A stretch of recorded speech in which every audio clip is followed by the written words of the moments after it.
председателе, почитувани пратеници, почитувана македонска јавност. Пред нас стои предлог на Законот за граѓанска одговорност за навреда и клевета. Кога се работи за овој закон, мора да се напомене дека законот е катастрофално напишан, номотехнички требаше многу да се доуреди, на што укажа пратеничката група на ВМРО, ДПМН и коалицијата. Стручната дебата требаше да се одвива во Комисијата за политички систем и односи меѓу заедниците, која има надлежност согласно одлуката за формирање на постојни работни тела во собранието, на што укажувавме и баравме тоа да се случи и таму да се разгледува предлог на закон. Но како и за многу други закони, Комисијата за европски прашања е комисија за се и од тие причини донесуваме неквалитетни закони. Прифатени се амандмани кои се предложени од пратениците Миле Левков и Рашела Мизрахи, кои го подобрија текстот на законот и спречија злоупотреби, но истиот е далеку од добар закон. Се додава дека професионалните правила на новинарската професија треба да бидат во согласност со етичките принципи на Меѓународната федерација на новинари. Во сите членови од предлог законот се брише зборот јавно и низ целиот законски текст се воведува поимот средство за информирање како поширок поим. Се постави прашањето: кои се тие средства за информирање кои што подлежат на одредбите на Законот за граѓанска одговорност за клевета и навреда, а кои се оние кои што не подлежат на овој закон?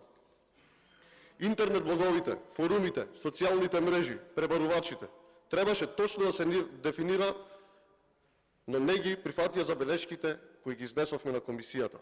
Нова точка, согласно која нема одговорност за навреда ако средството што ја пренесува изјавата е платформа за агрегација на медиуми, бидејќи агрегаторот е автоматски и не врши избор на содржини, туку подреден алгоритам автоматски ги пренесува содржините. Сепак, не се исклучува одговорност ако платформата е формирана со цел злоупотреба на слободата на информирање, спротивно на законите во областа на јавното информирање. Право на барање, на јавно извинување или јавно повлекување на изјавата или содржината пред донесување на тужба. Најзначајна новина, значителното намалување на максималните износи кои судот може да ги досуди како надоместување на нематеријална штета предизвикана со навреда или клевета од новинар во вршење на новинарската професија, од уредник или од лицето кое го заменува или од правно лице. Според актуелниот закон, новинар можеше да биде казнет за навреда и клевета со максимум 2000 евра, 10.000 за уредникот и 15.000 за правното лице. Со новите измени се предвидува судот да не може да досуди поголема сума од 400 евра за новинар, 2000 евра за уредник, а медиумот не повеќе од 5000 евра во денарска противвредност. Оваа неспособна влада, без оглед за штета која може да настане, ги намали казните за се и се што, па така и за ова законско решение. Со навреда или клевета може да се смени еден или повеќе човечки судбини, а казните за тоа да бидат незначителни за некои финансиски, моќни, физички и правни лица.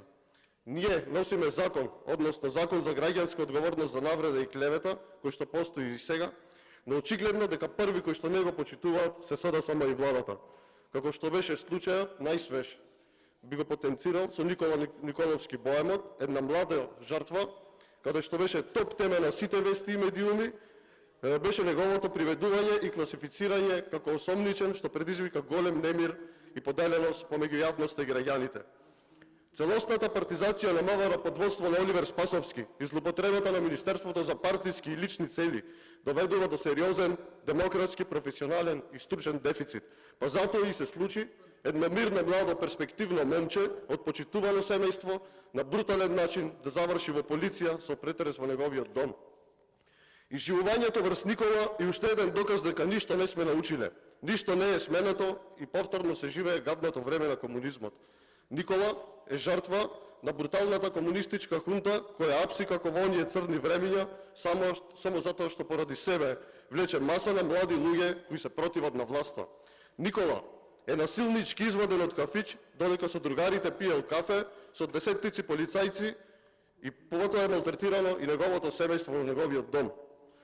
Потоа, од страна на медиумите под контрола на СДСМ само и ботовите, му е нанесена непоправлива штета и оцрнување, навреди и брутално нанесување на гнев врз него. Дами и господа, кој ќе биде одговорен доколку на Никола му се случи нешто?